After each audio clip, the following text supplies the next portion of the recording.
नए साल पर जब सभी लोग जश्न मना रहे थे, तभी दिल्ली में स्कूटी से जा रही एक 20 साल की लड़की को कार सवार टक्कर मार देते हैं। टक्कर से लड़की कार के नीचे फंस जाती है और करीब 10 से 12 किलोमीटर तक सड़क पर घिसटती रहती है। इससे लड़की की पीठ और सिर की हड्डियां घिस जाती हैं, मांस निकल आता है, दोनों पैरों की हड्डियां टूट जाती हैं। बेहद दर्दनाक तरीके से उसकी मौत हो जाती है और जब लाश मिलती है तो शरीर पर कपड़े भी नहीं होते हैं और चमड़ा भी नहीं होता है। दिल्ली के Kanjhawala hit and run case में अब नए खुलासे हो रहे हैं। पुलिस को जांच में पता चला है कि स्कूटी पर पीड़िता अकेली नहीं थी, बल्कि उसके साथ उसकी सहेली भी थी। टक्कर के बाद मृतका कार में फंस गई और उसे 12 किलोमीटर तक घसीटा गया। पहले 4 किलोमीटर घसीटने की बात सामने आ रही थी, लेकिन बाद में यह पता चला कि लगभग 10 से 12 किलोमीटर तक उसे घसीटा गया। स्कूटी जो दूसरी लड़की भी थी, वो हादसे के बाद मौके से भाग गई। उसे भी मामूली सी चोटें आई थी।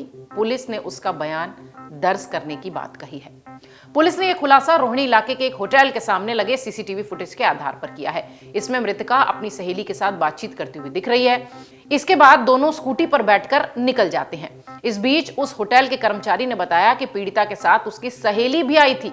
दोनों ने डॉक्यूमेंट देकर एक रूम बुक किया था। कुछ लड़के भी यहां उनके साथ आए थे, उन्होंने अलग से रूम बुक किया था।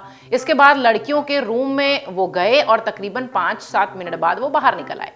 होटल कर्मचारियों ने बताया कि रूम से लड़कने की आवाजें भी आ रही थीं और एक दूसरे को गाली गलौज भी किया जा रहा था। होटल के कर्मचारी ने बताया कि हमारे मैनेजर ने सभी को झगड़ा न करने के लिए भी कहा। इसके बाद दोनों लड़कियां लड़ते हुए निकल गईं। वो होटल के बाहर भी काफी देर तक लड़ती रहीं, जो कि सीसीटीवी फुटेज में रिकॉर्ड हुआ है और पुलिस ने ये फुटेज अपने हिस्से ले ली है।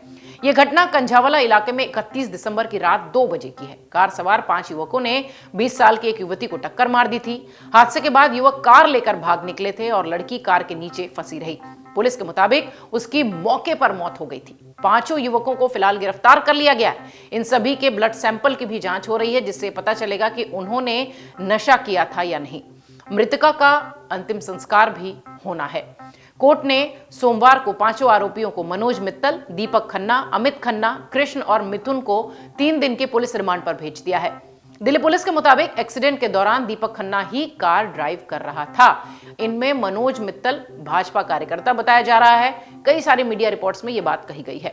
दिल्ली पुलिस के स्पेशल सीपी डॉक्टर सागर पी हुड्डा ने बताया कि मेडिकल बोर्ड का गठन कर दिया गया है और दिल्ली पुलिस की कई टीमें जांच में लगी हुई हैं। कोर्ट ने आरोपियों को 3 दिन की पुलिस रिमांड की मंजूरी दी है और आगे अब पुलिस क्राइम सीन को रिक्रिएट करके भी जांच कर रही है। फॉरेंसिक टीमों ने भी घटनास्थल से खासा सबूत जुटा ली है।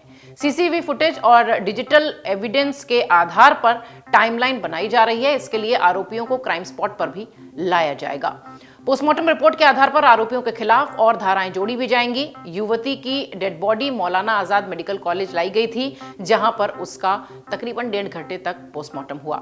मामले में दिल्ली पुलिस की थ्योरी पर भी कई सारे सवाल उठ रहे हैं। पुलिस का कहना है कि यह जानलेवा एक्सीडेंट है, लेकिन परिवार वाले इसे मर्डर साजिश कह रहे हैं। पीड़िता की मां कह रही है कि वो बहुत सारे कपड़े पहनी हुई थी, लेकिन जब उसकी बॉडी मिली तो वो नेकेड थी। एक भी कपड़ा उसके शरीर पर नहीं था। यह कैसे एक्सीडेंट हो सकता है? इधर दिल्ली पुलिस के पीआरओ सुमन अलवा ने बताया कि कुछ चैनल इस केस में रेप और मर्डर की धाराओं को एफआईआर में शामिल होने की खबर चला रहे हैं। यह पूरी तरह से गलत है। पीड़ित परिवार की भी ये मांग है कि इन धाराओं में जांच में शामिल किया जाना चाहिए। हालांकि पुलिस इसकी पुष्टि नहीं कर रही है। अभी मेडिकल बोर्ड बॉडी की ऑटोप्सी भी करेगी। रिपोर्ट आने के बाद ही इन मांगों पर कार्रवाई की जाएगी। इस पूरे मामले में जो एक बड़ा खुलासा इस वक्त हुआ है वो ये कि लड़की अकेले नहीं थी, उसके साथ उसकी सहेली भी थी और घटना होने के बाद, या यूं कहें कि दुर्घटना होने के बाद, वो लड़की वहां से फरार हो गई। देखना यह है कि पुलिस इस एंगल से कैसे जांच करती है। डाउनलोड करें अमर उजाला ऐप और पाएं खबरें लगातार। अगर आप ये वीडियो YouTube पर देख रहे हैं तो हमारे चैनल को सब्सक्राइब करें और बेल आइकन को दबाना ना भूलें। अगर आप Facebook पर ये वीडियो देख रहे हैं तो हमारे पेज को लाइक करें।